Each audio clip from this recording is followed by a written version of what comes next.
Kenya has pledged to strengthen quality infrastructure by offering land for construction of a permanent headquarters for the African Organization for Standardization in Nairobi. Deputy President Prof Kithure Kindiki says the facility is meant to strengthen standards, boost intra-African trade and advance the continent's industrialization agenda. At the 32nd African Organization for Standardization General Assembly in Mombasa, the Deputy President reaffirmed Kenya's commitment to continue hosting ARSO, whose headquarters is in Nairobi, saying a purpose-built facility will enable the organization to expand its operations and better serve Africa. Kenya will make available immediately adequate and appropriate land for the construction of a permanent fit-for-purpose ARSO headquarters, providing the organization with a home commensurate with its continental mandate and growing responsibilities. Thank you. Thank you very much. Thank you.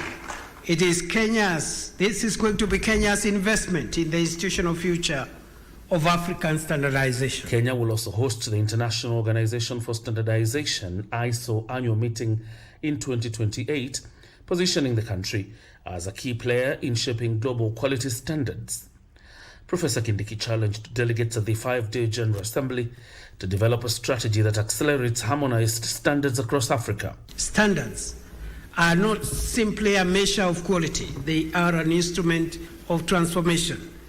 They are the language through which quality becomes measurable, competitiveness becomes credible, and innovation becomes scalable. That is the Kenya we are preparing to build towards 2060.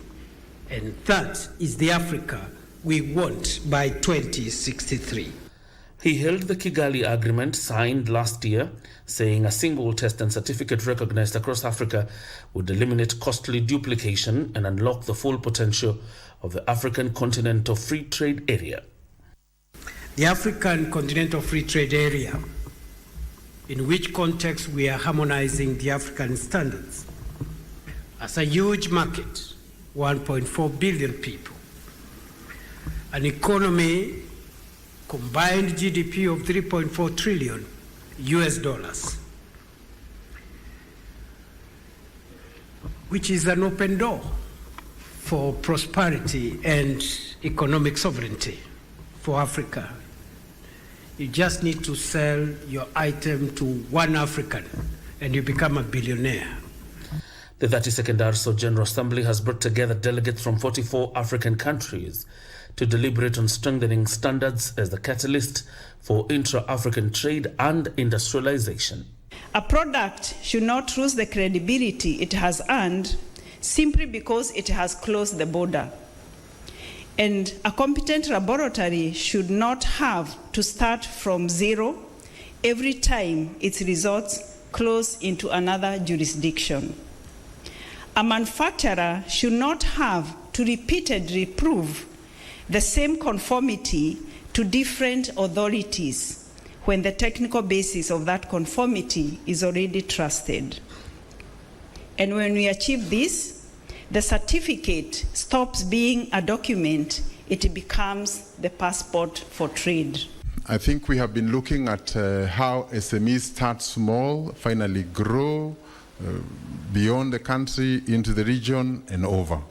But the first thing that they must be able to get is certification so that they can go beyond their own country. So when SMEs are not given the opportunity to be certified, when their products don't have recognition beyond their immediate market, then their growth is curtailed.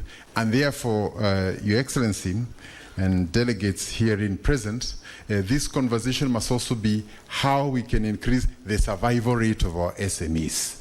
Looking at how we take standardization bodies as enablers for trade, our council has reiterated that we cannot trade if we don't have products to trade on.